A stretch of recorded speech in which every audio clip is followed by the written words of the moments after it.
कौन डिग्री बुखार बहो 103 डिग्री। बाप हो बाप। तब बुझा तब बचबू ना का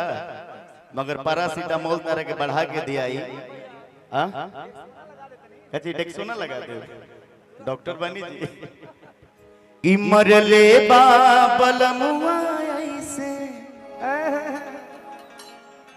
गलिया लाल भइल बा। नया गीत आइल बा आप सबके स्नेह प्यार बनल रहे के चाही मगर ओकरा पहले मरले बसैया ऐसन मार हो 3 दिन से लागल बा बुखार हो कि 3 दिन से लागल बा बुखार हो 3 दिन से लागल बा बुखार हो कौन डिग्री बुखार बा हो 103 डिग्री। बाप हो बाप। तब बुझा तब बचबू ना का मगर पैरासीटामोल तरह के बढ़ा के दिया ही हां कची डेक्सोना लगा दे डॉक्टर बनी जी कि चलता दवाई लगातार हो 3 दिन से लागल बा बुखार हो। भैया थोड़ा सा टोन बढ़ा करके किया थोड़ा सा दिव्य ज्योति भैया भैया धुन से बजाना है गोलू भैया क्या टोन टोन डाल दे टोन वो कहां गई ले वही बैठल है का टोन डाल दे टोन टोन आ जा भैया मैं भैया हमार जैसन मिली हो कि मरले बसैया ऐसन मार हो मरले बसैया ऐसन मार हो 3 दिन से लागल बाबू घर हो मरले बसैया ऐसन मार हो मरले बसैया ऐसन मार हो 3 दिन से लागल बाबू घर हो 3 दिन से लागल बाबू घर हो आओ 3 दिन से लागल बाबू खार हो अरे 3 दिन से लागल बाबू खार हो भाई देखा दवाई के रुपया दवाई करा ली हो समय से इंजेक्शन लगवा ली कि चलता दवाई लगातार हो चलता दवाई लगातार हो 3 दिन से लागल बाबू खार हो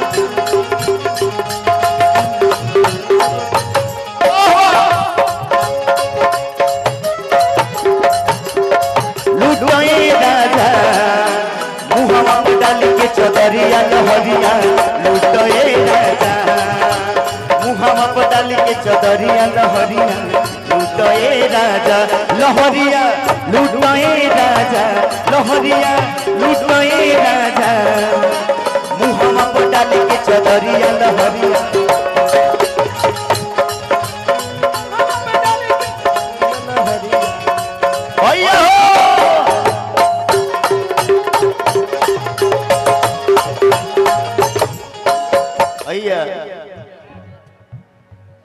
कि बथे का पार हमर बोठे लपी सखी हो दर्द उठे ल मीठे तबला का पेट बड़ा तबला का पेट कपार बथला के मारे पूरा लाल हो गए साउंड और भैया तबला का पेट आँखियों लाल हो गए बा तबला का पेट हां बोलो भैया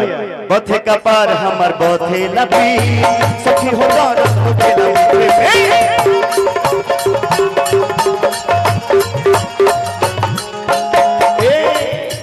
दोहन से गइल बनी हार हो अरे दोहन से गइल बनी हार हो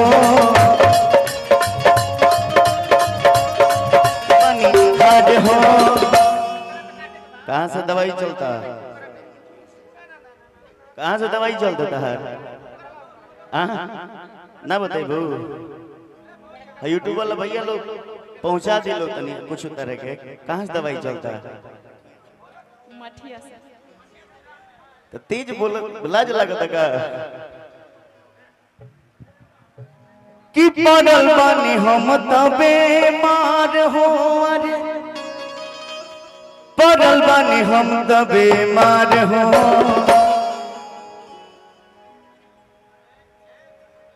कि चलता दवाई लगातार हो, चलता दवाई लगातार हो, 3 दिन से लागल बाबू बुखार हो,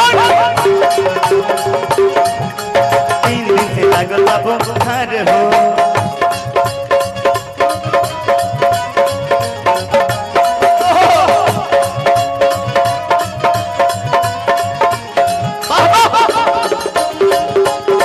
दिया नहीं के कर दिया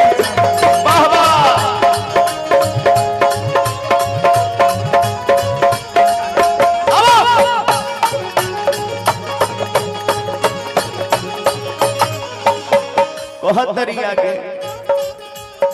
गांव के डॉक्टर साहब से दिखाई खाता नहीं दोनों बेरा दवाई।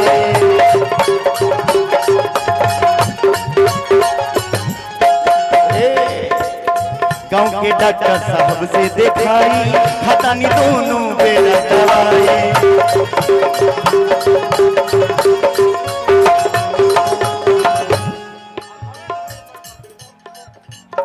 कि प्रकाश से भइल बा हमके प्यार हो, अरे प्रकाश से भइल बा हमके प्यार हो। चलता दवाई लगातार हो,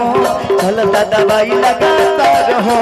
3 दिन से लागल बाबू बुखार हो, अरे 3 दिन से लागल बाबू बुखार हो,